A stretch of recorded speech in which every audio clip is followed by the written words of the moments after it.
And Chinese restaurants, man. I love them.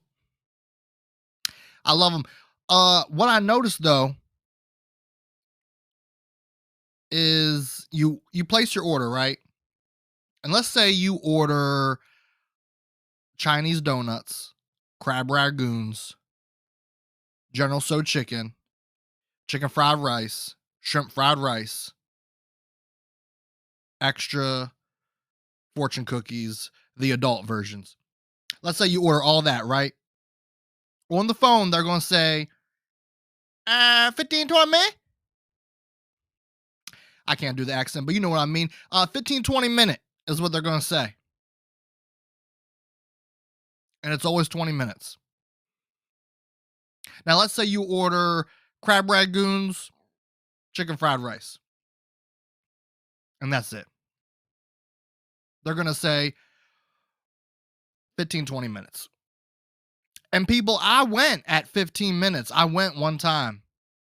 And when I walked up in that joint, guess who was waiting 5 minutes for my food?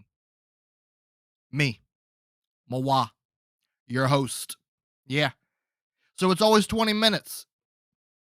And that's not really my beef. I don't know if I can consider that's my beef with Chinese restaurants. I just think it's an odd observation. It's 20 minutes. Anyways, this is the episode, folks. Welcome back to Drinking with Laughter.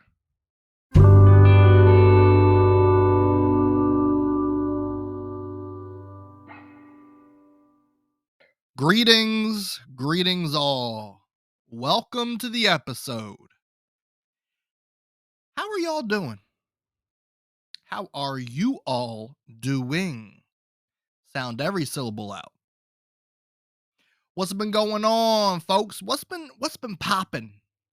What's been popping? You're listening to me on Spotify, so at the top there, follow. Right next to it, hit that bell. As long as your notifications are turned on, you will be notified every time that I post. If you're into streaming video games, follow my boy Chris on the YouTubes at Noble the Abyssal Ruler. Like, subscribe, comment, do all those fun things you can do on YouTube. Oh, let's do a catch up for the week, folks. You know the drill. You know what's on the docket by now. This is episode number 8. I'm pretty sure. Yeah, so what's been my week? What has my week been looking like? Oh, I had a retirement dinner I went to on Sunday evening.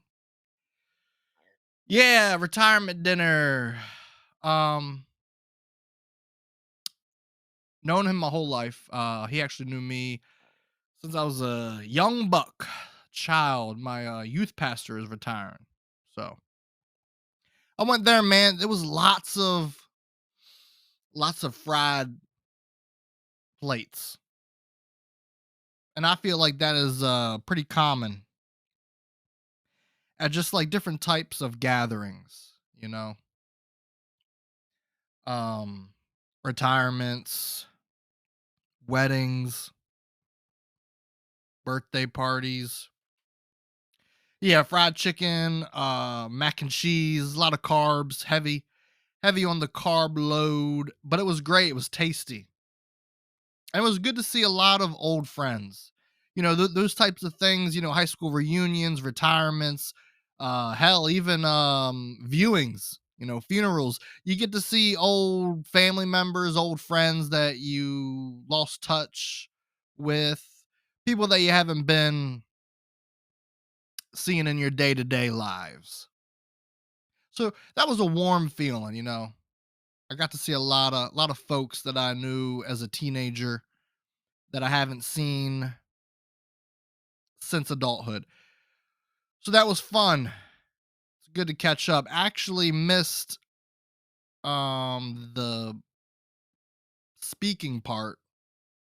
You know, people got up on stage, they got to say their piece about, you know, the man retiring. You know, I think I was able to hear the first two and then maybe first three. Then after that, I had to go to the bathroom. And when I stepped out in the bathroom and I was out there in the hallway, I ran into another old friend. He's a lot younger than me, I think by a couple years. But he had been going through a hard time, and he was kind of just unloading his life to me. It's one of those situations where it starts off where you see that person, you're like, "Oh, hey, what's up?" And you're thinking it's just going to be in passing, right? I'm reaching for the door to go back into the main area where the retirement party is happening.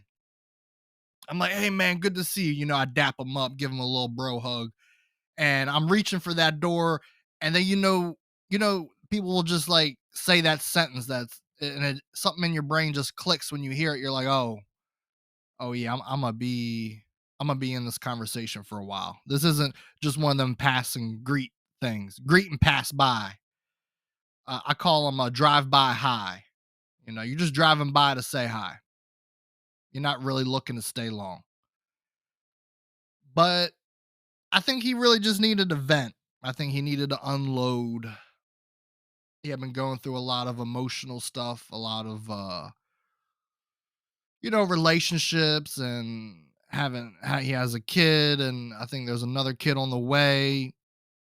So that's a lot to unpack. And it's odd because he's so younger than me. I'm 26 and I maybe he's like 21, I don't know. But I know he's younger than me. And it's odd hearing that kind of I want to say baggage.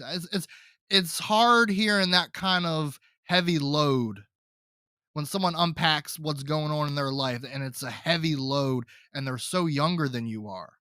And he's got things in his life going on that I just don't got. I don't got kids. I don't got a kid on one kid in my lap and another one on the way. I don't have that. And so that was just unique, I guess, to hear. Because usually it's the other way around. It's usually you're hearing that from an older person. But here's a brother that is younger than me, and great kid. Been through some hard times. So I guess I just kind of felt. I don't know what I really felt. Um, I really wanted to see the rest of the retirement party. I really wanted to hear the other speakers, and I really hope someone recorded it. I've been trolling Facebook, trolling people's profiles to see who's if anyone's posting it. I haven't found it yet, but I really wanted to be a part of that. But at the same time, it was just one of those situations.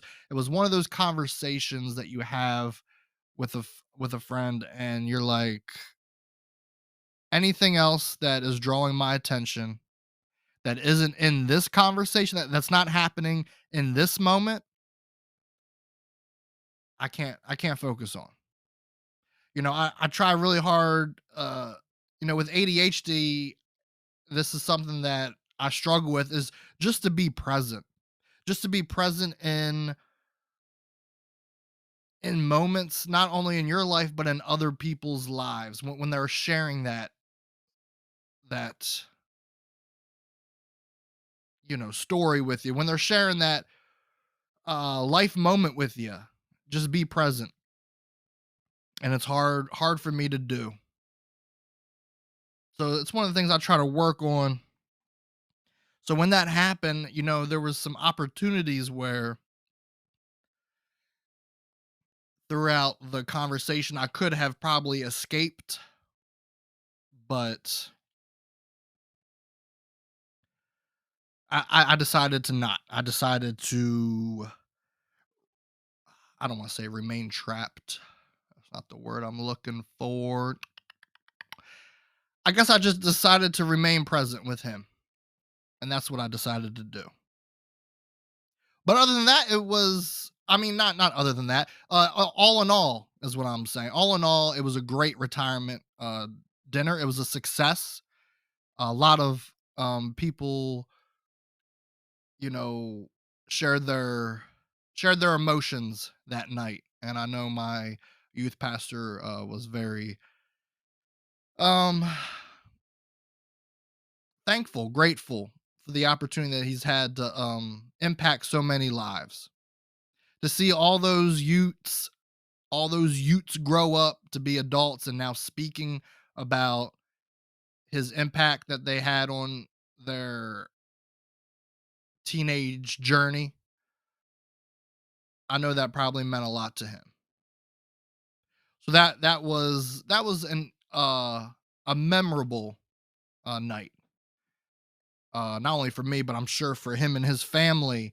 What else been going on? Oh, I got my first, not one cavity, but three cavities. I found that out about a month ago when I went to the oral doctor. I tried to think of something clever for them because I feel like dentists don't get considered as doctors. So, the tooth doc. What up, TD? What up, tooth doc? Yeah, so I went there, and the craziest thing is, in my mind, right? I've never really had cavities, any cavities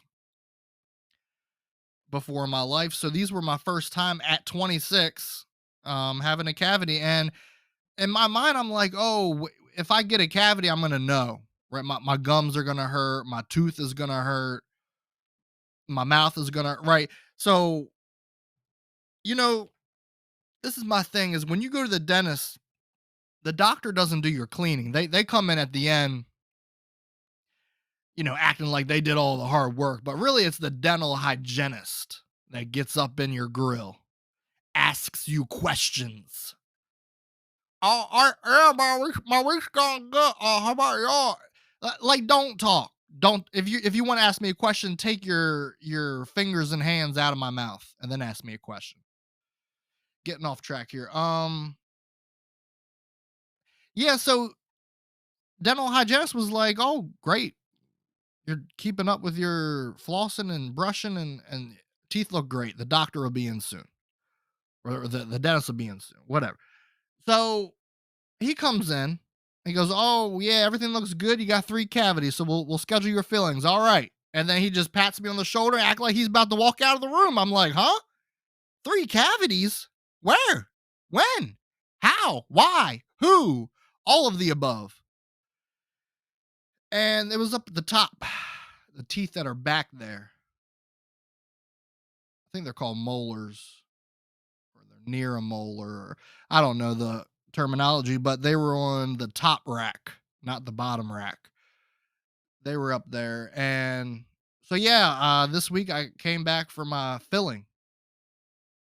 And I really didn't know what to expect, but they stuck this Q-tip of gel in my gum, swirled it around, and told me to hold it there. And then she just up and left. And my mouth is salivating. My mouth is salivating.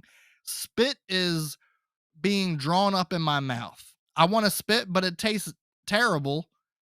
Whatever numbing gel they got, I guess that's what it was. And then some of it was getting to be so much that some of it was like it was. I had no choice but to swallow some, and it tasted awful. Oh God, it tasted awful. And there was nowhere for me to spit, and there was no one in the room with me. And then she comes back in, and the doctor's in, and still nothing. And they're asking me questions, and I got a mouthful of human juices in my mouth. I, finally they put the tube in, and get all of my saliva out of my mouth, but that was uncomfortable. Then they do something else to numb. They apply something else after that Q-tip. So that felt great. I mean, my whole mouth was just, that whole side was just like, it was like in the mirror I could raise my upper lips, but my right side of my lips were not raising. So it looks like I had the muscles to only raise the left part of my lip, which was pretty freaking awesome because Like that thing that The Rock does, with his eyebrow, he gets it all the way up to his hairline. But the other eyebrow, it just stays put. That's what I felt like. So that was a pretty neat feeling. But then once he did the filling, oh my gosh, it was painful. Like I really didn't feel it in the cavity teeth or wherever he was sticking it, but the tools were like clipping on my lip. I mean, it was like tearing up my lip. And then at the end, he's like, "Oh, I'm going to apply some Vaseline. We cut your lip up pretty bad, but it'd be all right. It'd be all right. I just apply some Vaseline. Like Vaseline's gonna the end all be all, huh? It's the cure." Oh, that was painful. Oh my gosh. I mean, next time numb my lips. If the tools are gonna tear up my upper lip like that. It was not a fun experience. Ever since that day, which was Monday, I've been flossing morning and night, mouthwash morning and night, brushing morning and night, even though you're probably supposed to do that already, but I don't want another cavity again. I don't even want to replace this filling. I don't want to have to go back and be like, "Oh, we need to redo your filling." No, I don't want it. It's not for me. Mm-mm. I did not enjoy that. I didn't enjoy it. What else has been going on? It's been a busy work week for me. Last week was busy. This week is busy. I told you guys we lost one of our coworkers. He didn't die or nothing, but he went to a new contract. He got a new job, and so I got a lot of his duties, and it's been crazy. I feel like nothing this week seemed to go right. Like nothing was going my way. You ever feel like that? You ever feel like you're just going about your day, and it's like the littlest things can just be like, oh, if life would just not do that little thing that way and just do it to where it was okay for me on my end, then my day would be fine. But no, it was completely uh not on my end. It was all favored to everything else going on in that week, but nothing was going right for me.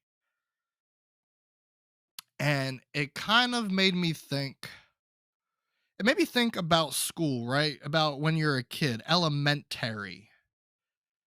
I got an elementary thought that you would work, you would work your brain in elementary school, and then you would eat food, right? And then you would go and you would play at recess and you'd be outside and soaking up that big ball of vitamin D that hangs in the sky. You would just be getting all of those great natural vitamins. And then you would come back and you feel refreshed and like it wasn't all that bad. Doing that language arts and that math and that science, it wasn't all that bad. Maybe the rest of my day is going to be better. And it made me think of that because I feel as adults that we kind of need that. It made me think of recess. So, guys, just remember to get as an adult, as we continue in our adulthood, we have to remind ourselves to give yourself a recess. For me, I get off work and as soon as I get home, I get changed and I go play an hour of basketball. Rain or shine, man. Just to get out there. Even if the sun's not shining, even if it's cloudy, even if it's raining, at least I'm not indoors looking at a screen. At least I'm not just trapped by four walls. At least I'm out there. I'm breathing some type of air. Might not be fresh, but at least it's some type of different air than what is trapped in buildings and houses, right? And that's so important, that whole 60 minutes a day thing. Getting out there, getting active, doing something physical. Because not only as a teenager do you develop uh some type of energy that you trap inside of you, and and it gets all built up, starts vibrating. Things that might not be going wrong, stresses and worries and whatnot, and you trap it in your human body, right? One of the best ways to release that energy is physical activity. And as adult, we do the same thing as we did when we were a teenager, if not more escalated. It's at an elevated level now, and we have more of this stress and this worry energy that we trap inside of us, or that gets trapped inside of us. Sometimes we don't even allow it; it just happens. It's so hard to create a filter for that, and so yeah, you, you got to have a recess. You got to have a recess. That's how I feel. All right, drink of the day. Drink of the day, folks. What do we got? We got a 3 of diamond card. It is called the Blue Shark. The Blue Shark.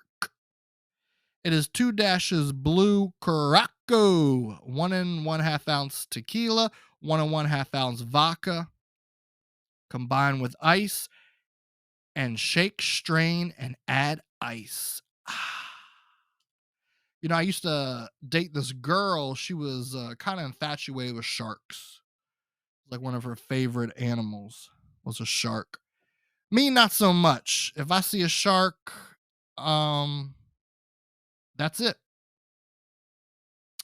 I'm not surviving.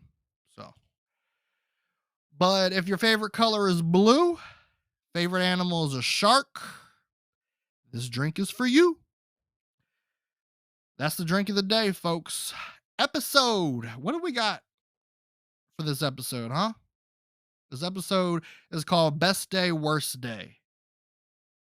And if you're familiar with this game, it's actually a drinking game, which is perfect because this is drinking with laughter.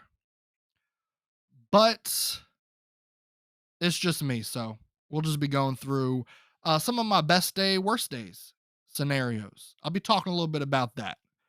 Let's get the ball rolling.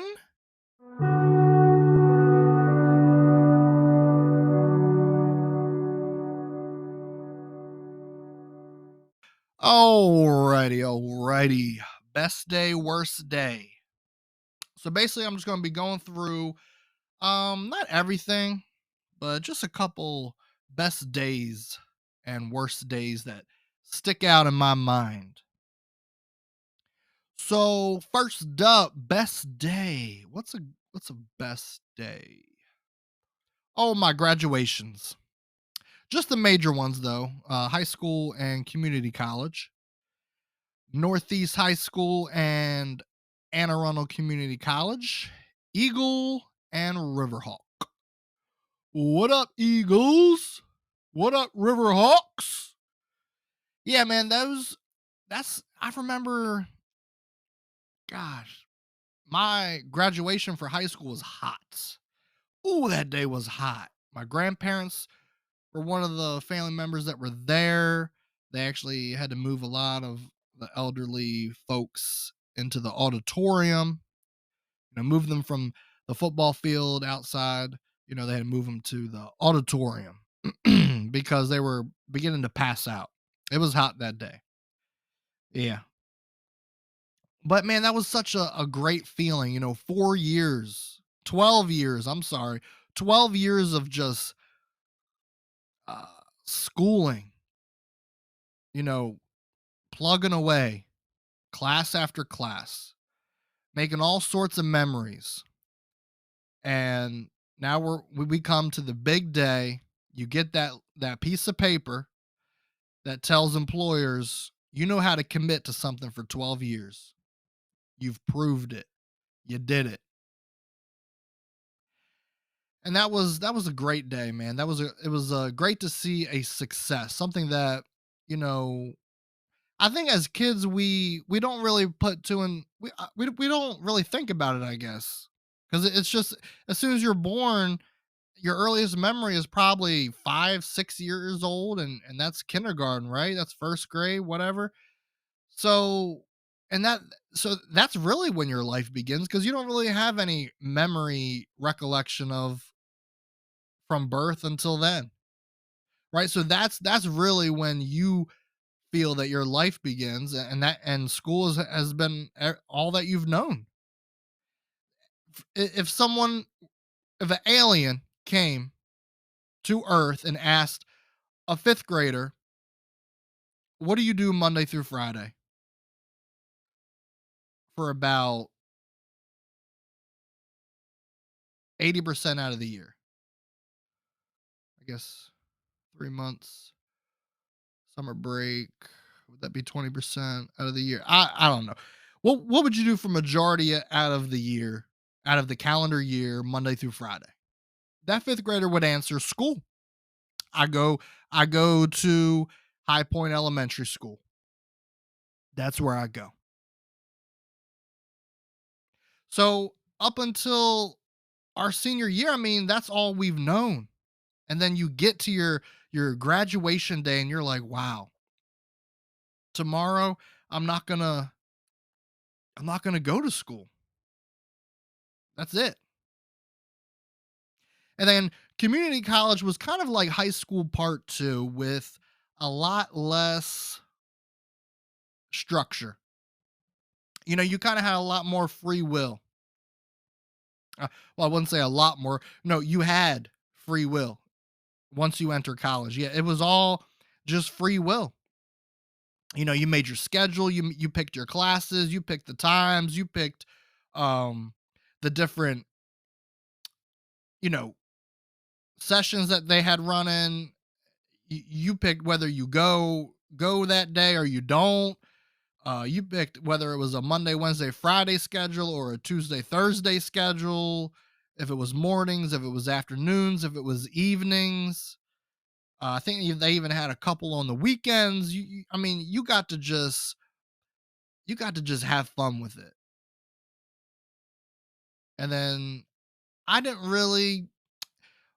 So my community college graduation day wasn't really memorable as I guess my high school one,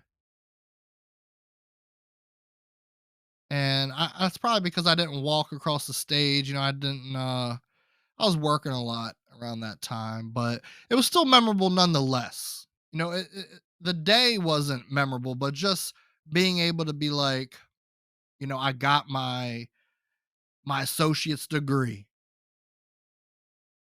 and I wasn't one that did it in 2 years. 16. So yeah, 2016 to 2019, that's 3 years. So I was coming up on a fourth year. So it was very much like a high school part two for me. But still, nonetheless, I was proud of it. I accomplished something. The first in my family to attain an associate's degree from an upstanding college. So that was something that my family was proud of, that they cheered me on for, especially my mom. And yeah, so I really remember those 2 days. Those were one of my best days. That was something that I accomplished. And I did it on me. And not so much high school. You kind of have to rely on a lot of other people. You rely on your parents to get you up, make sure, all right, this is your schedule, this is what. But the college thing was kind of all on me. My mom helped me with filling out the registration forms, and then that was it. Schedules were left up to me. Going to class was left up to me.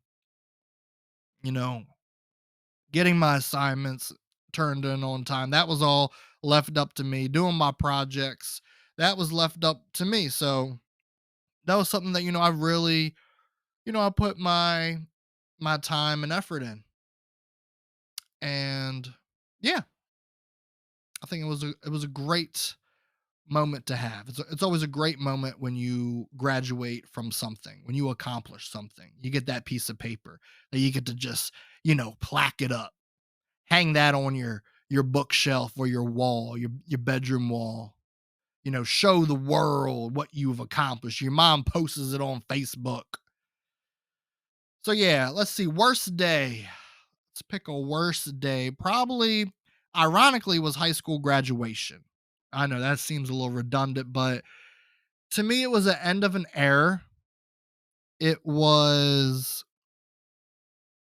all your friends kind of just going their separate ways. That graduation day was really the last day that you and your friends were going to be in the same four walls, in the same building, doing the same shit, seeing the same colors in the hallway, seeing the same teachers. And that was kind of sad because I guess some kind of stuck around. I stuck around. I stayed. I went to community college, but a lot of them they went off. They went off to live their life, to explore, to find themselves. You always hear that. Yeah, I'm going to find myself. I'm going to Alaska. I'm going to find myself. But yeah, so that was I guess a bitter taste. And another thing is there was no more structure or routine. Definitely someone like myself who has ADHD and who has problems with keeping things straight and remembering everything about my day. So that structure and routine really helped me. It was something 12 years I knew. Okay, I know where my homeroom is. I know where my first period is. I know where my locker is. Okay, I know I got to do this. All right, I know lunch is at that. All this structure and routine, it was kind of like poof, gone. That's it. Now you're up to yourselves to make your own structure and routine. And so, that was kind of like I guess a worst day. It was a worst day scenario right there. That was, you know, and all those teachers, not all of them were great, but you had those few teachers that were just your favorite. That were just you're not going to sit in their presence anymore and hear they're not going to impact your lives anymore. You're not going to have these stories that you can tell your friends about your day, or tell your family, your parents. Oh, so and so, said this and this and that, and you don't have that intellectual person to rack your knowledge noggin around. You don't have that person to kind of lead you to these intellectual thoughts that you otherwise wouldn't have.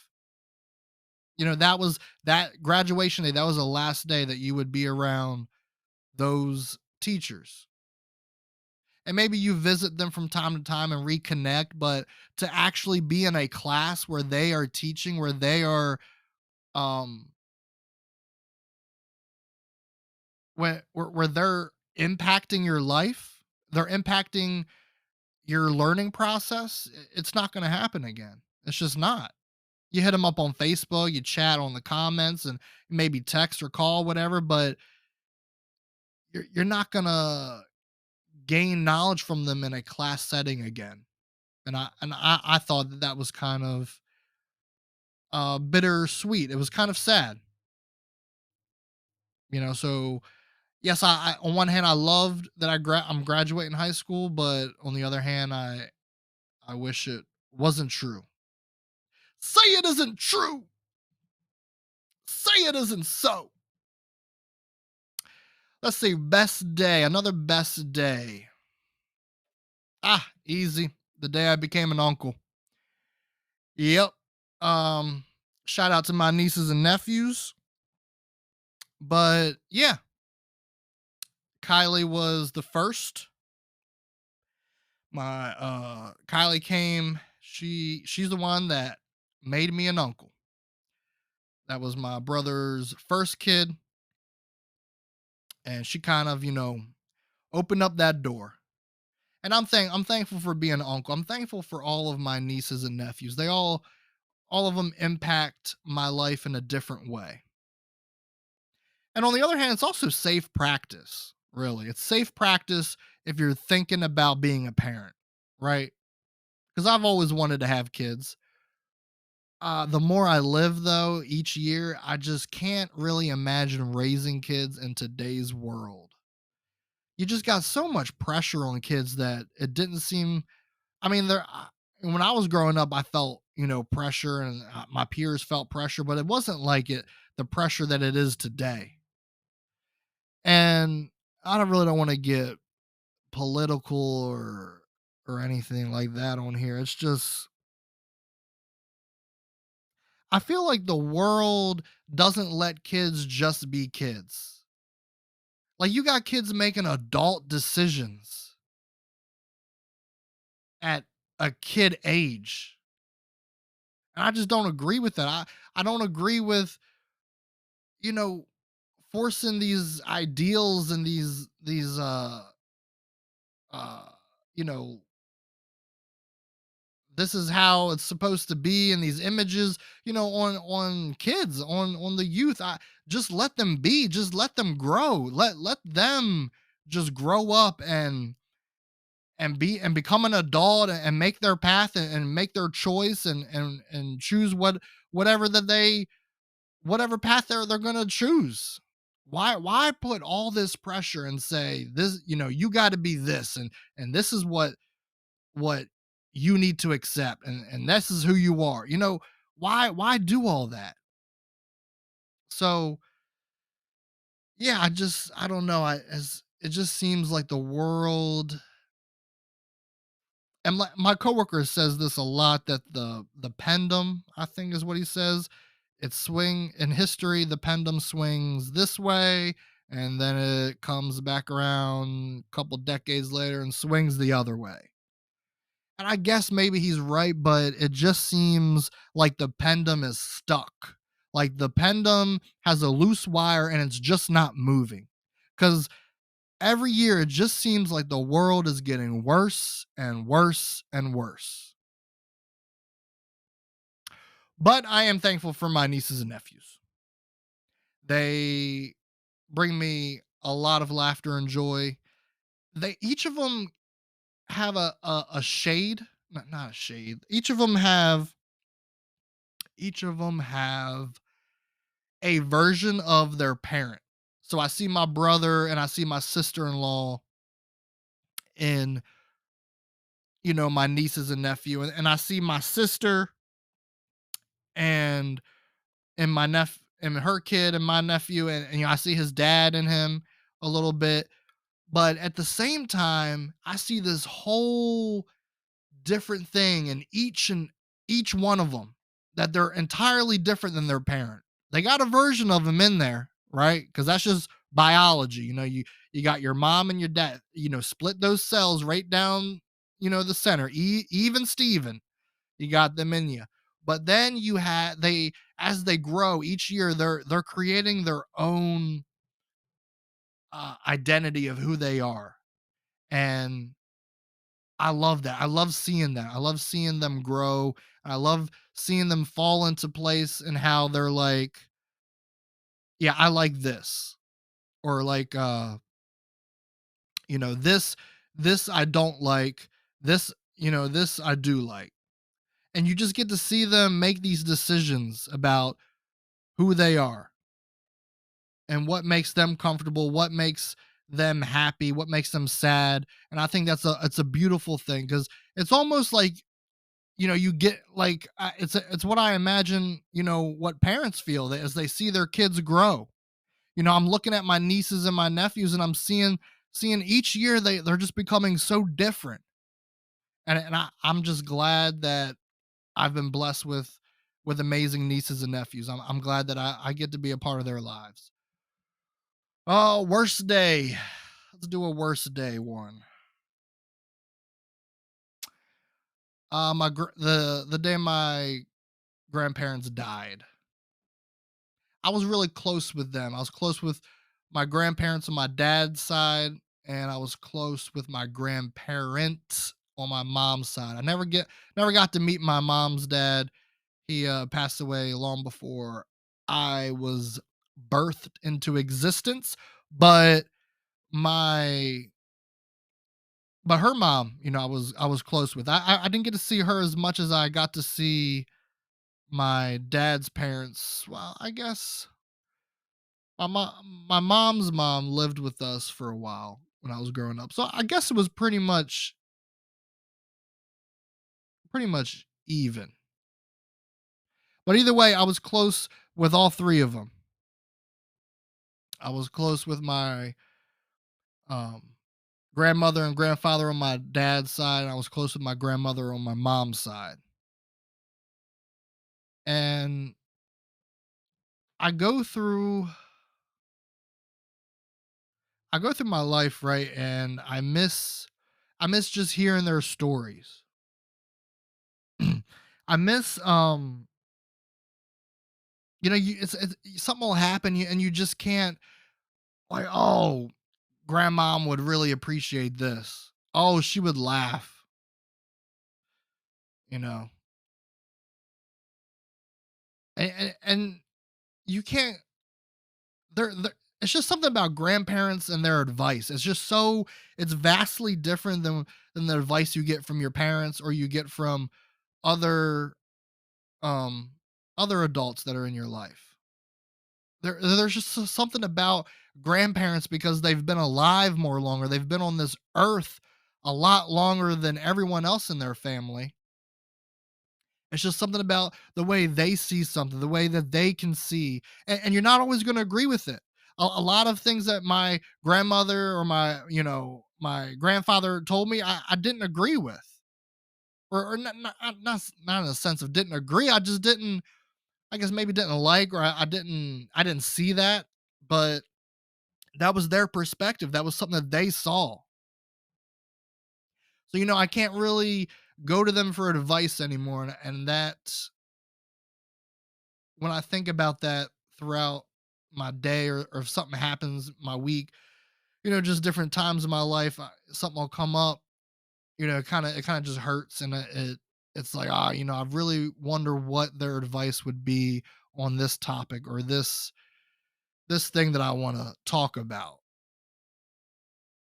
And I also think it's interesting by generations, right? So my generation, we have a lot more forms of recording our stories, our thoughts, our ideas than my grandparents' generation did, right? So, I mean, you always have pen and paper, and they had, I think, camcorders, but, um, as time has gone on now with my generation, there's a lot more.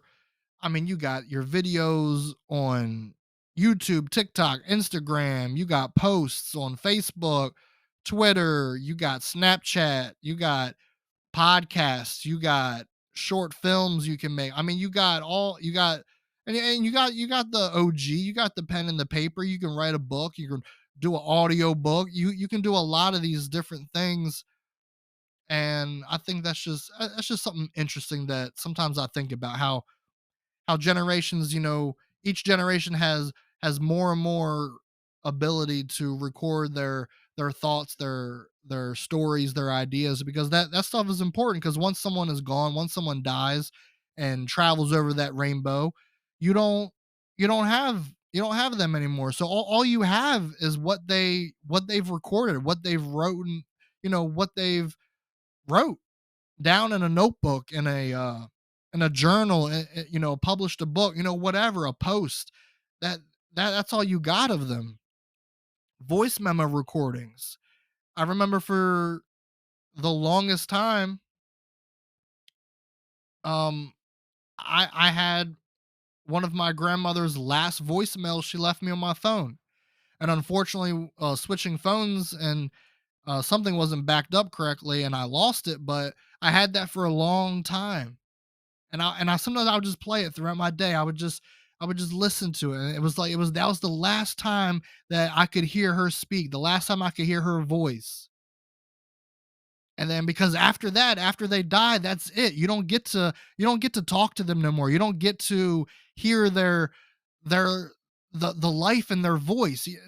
There's just something about when you hear someone talk, when you hear that person and you got a relationship with them, their voice, there's just something in their voice that will just spark.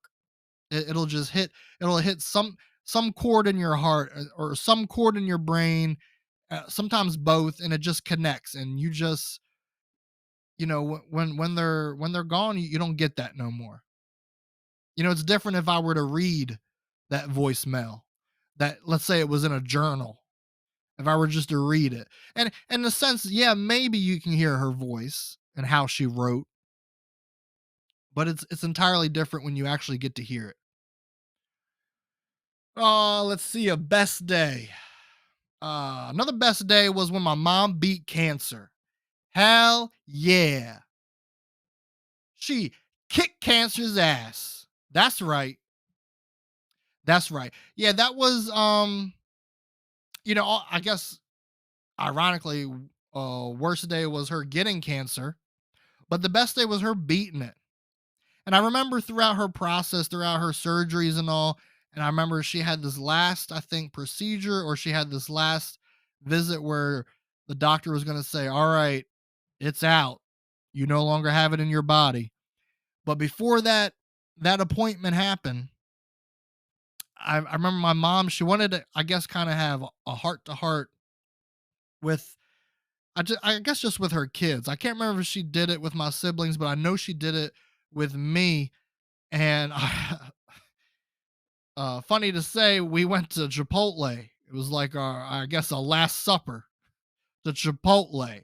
Yeah, turn them insides up, turn them up, and yeah, and that dinner, she, we sat inside Chipotle, and we kind of just talked. We just, you know, and I guess throughout her whole time having cancer, looking back on it, I guess I felt like I should have felt more sadder than I did, or that I remember that I did, I guess. And I think that one of the reasons for it is my mom has always been, she's always been a funny funny morbid person. Death is something that she talks about quite frequently.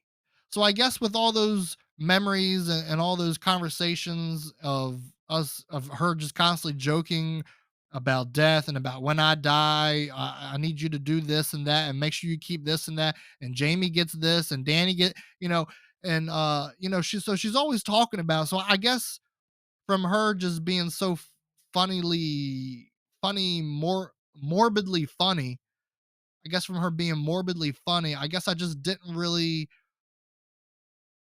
feel a whole lot sad. I was sad, but I guess looking back on it, I thought I think maybe I should have felt sadder, but I just didn't. But she beat it. She kicked cancer's ass. She said, "Bitch, get out of here. I'm the king." Or I'm sorry, "I'm the queen." KO, knockout. She uppercut cancer, got his ass out of the ring. So yeah, that was probably one of the most memorable best days. And I guess lastly, folks, to leave you on a last note here. Yeah, so last notes. This is going to be a best day, worst day story. So I spoke about this before. My last job, I was a operations manager for CVS. I spent a good chunk of my time there. I spent a consecutive 5 years at one CVS store with one team, one crew, the same people. Well, not all the same people. Some of them filtered in and out over the years, but majority of the same crew there since day one. And that was, it was the best day, the day that I left CVS. It was one of my best days because I was moving on to something better, to where I am now. I'm working for a company, making more benefits, making more money. And when you work retail, especially in the hula hoop of drug pharmacy retail, it's very hard on your body. So, oh, okay. I guess I'm sorry. I'll start with the worst day. So yeah, worst day leaving CVS, and yeah, because working retail is very hard on your body, And I was tired of retail. I've been doing it for 5 years, and I just felt that it was just time to move on.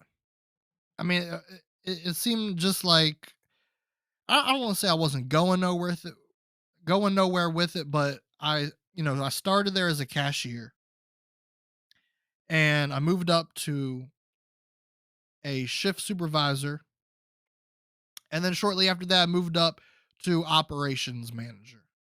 And my next step was to be a SMIT, is what they call it, store manager in training, and then after that, store manager. But that position that I was at, it was the last position that was going to be hourly. After that, it was just going to be salary, which is what I have now. My current job is salary, and I don't. I guess I was at a time there where I just didn't really was I wasn't happy about doing something salary. But yeah, I don't know. I just felt like it was time to leave. And it's retail's brutal, man. You're dealing with the consumer public is challenging, to say it the least. You get a lot of people that are upset. They're upset because you don't have products in stock. They're upset because their drugs aren't ready. And to be fair, on both ends, yeah, we should have it ready. But also on the other end, how can you account for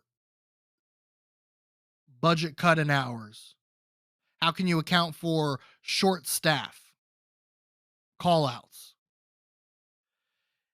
And it's like it was just always demand, demand, demand, demand. As soon as they walked into the door, you better have your shit ready. You better have their shit ready.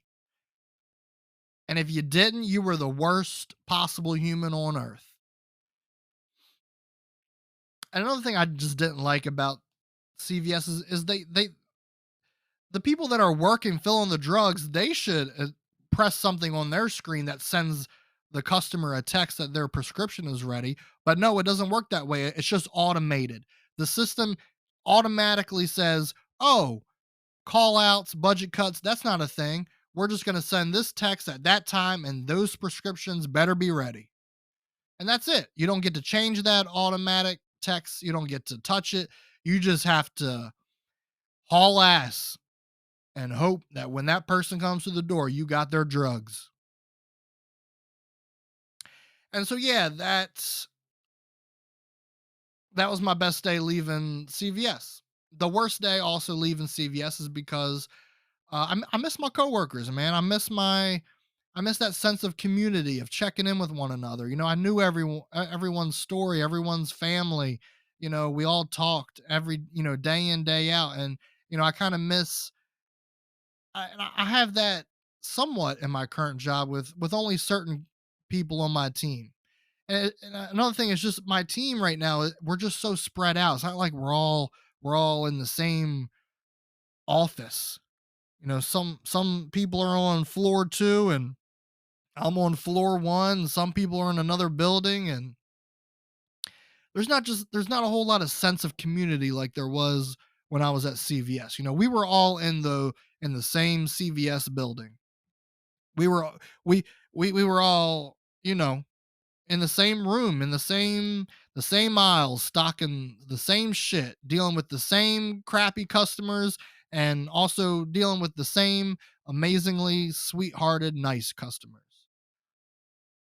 And we were in the mud together. We were all dealing with the same outrageous corporate demands of work less hours, work with less people on staff, and get more work done, and make the most money out of it.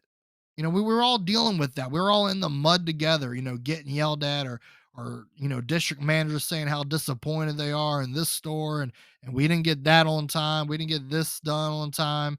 We were all there with each other, and I miss that.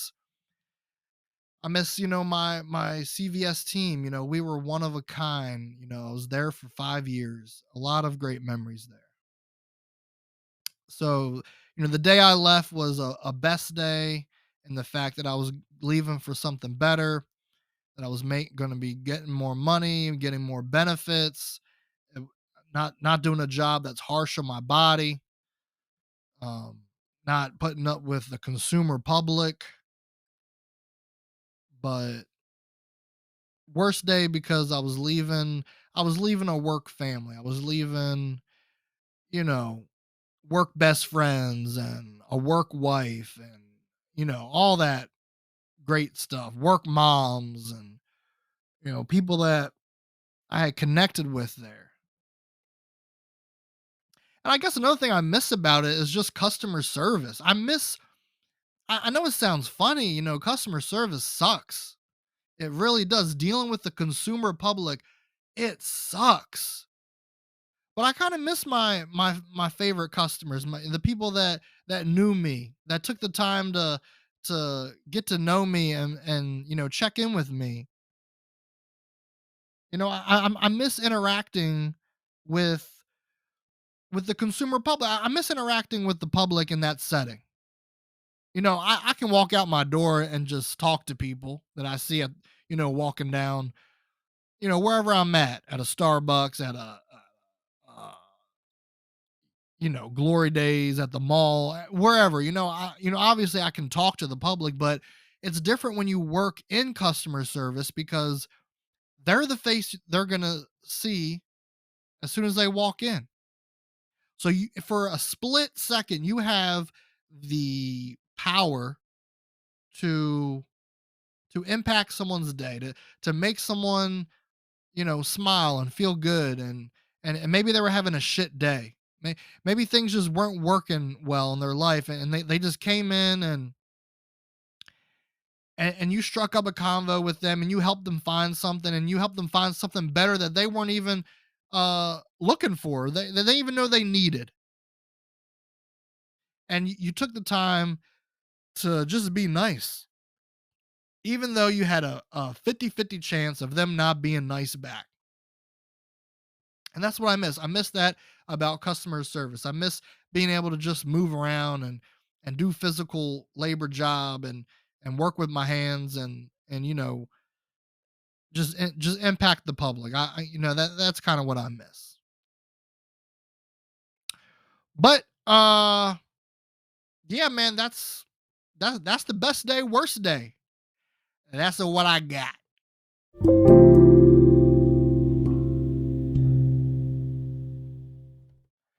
All right, wrap up and goodbyes. Wrap up and goodbyes, folks. I hope you enjoyed the episode. Let's see what we got. What up, world? What up, world segment? What do we got in the world going on? What's this? A hot dog. The Wienermobile is back after short-lived name change. Oscar Mayer, a good old. Who doesn't love a good old Oscar Mayer hot dog?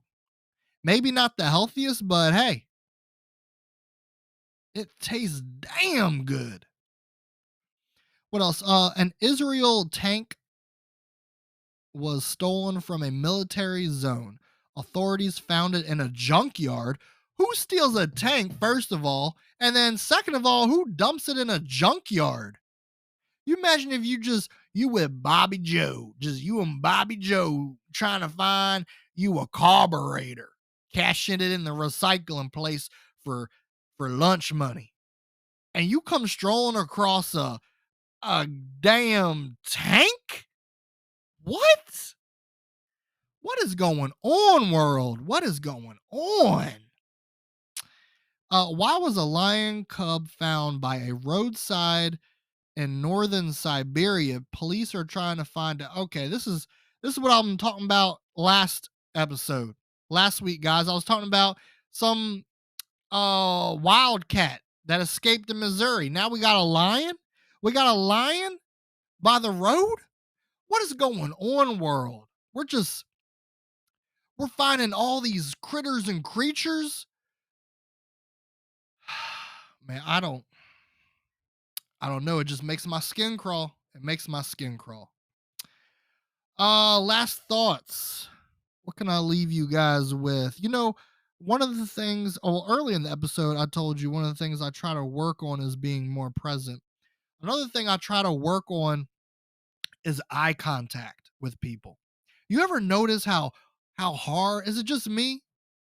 Or like back in the day, I felt like eye contact was an easy thing.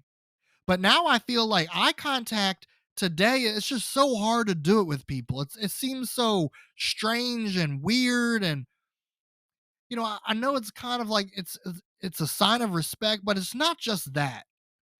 It's just a thing of the past that is getting lost. I first started to notice it in my generation growing up. Okay, Gen Z, what up? Yeah, Gen Z. I noticed it in my generation. We kind of started to shy away from making eye contact. And then now with the generation after mine, the generation growing up, I think they're called like Gen Alpha. What up, Gen Alpha? That just don't flow. Gen Alpha. That can't be right. Let's see. Huh. That's what Google says. And if Google says it, it must be true. But yeah, Gen Alpha, I just don't you definitely don't see eye contact with them. I mean, they're oblivious to it. They're all about them screens and them pockets. I can't remember the last time I seen someone pick up a book from that generation. I don't know, but I just feel I try to work on I try to give people eye contact. And then I guess I psych my own self out in my brain, and I'm like, "Oh, this is weird. They probably feel weird," when probably they don't even feel weird, and then I just look away. And I don't know. I feel like eye contact is just important. You've always heard that the eyes are the windows into the soul. So I try to work on that. Man, I really do. So yeah. What do you guys think, huh? You think eye contact is weird? I don't know. Maybe it's just me. Well, guys, I hope you enjoyed the episode. This comes to the end of it. Um, you know, try to remember as you go throughout your week, you got to give yourself a recess, man. You got to give yourself a break. Sometimes I feel like we're just so hard on ourselves. We trap so much stress and worries and just bad energy. We trap it all. Get out there, lift some weights, throw some kettlebells around, throw a football, shoot a basket, uh, you know, punch a bag, do a jumping jack.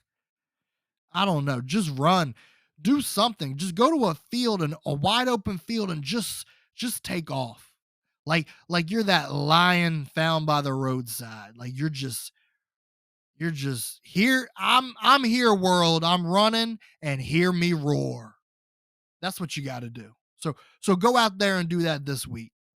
If you've been noticing, if you listen long enough in my episodes, you know that I play a song at the end, after the little transition sound. So yeah, I play a song. So stay tuned for it. Stay tuned for it, people. Jam out. If you don't got Spotify Premium, it's only going to play a 30-second, but get you a 30-second energy, get you a 30-second boost. You know, get that get that blood pumping. Music brings out that side of you that no one else gets to see. So enjoy it. Uh, have a great week. Remember, be kind to one another. Make somebody laugh. Thanks for listening. Peace.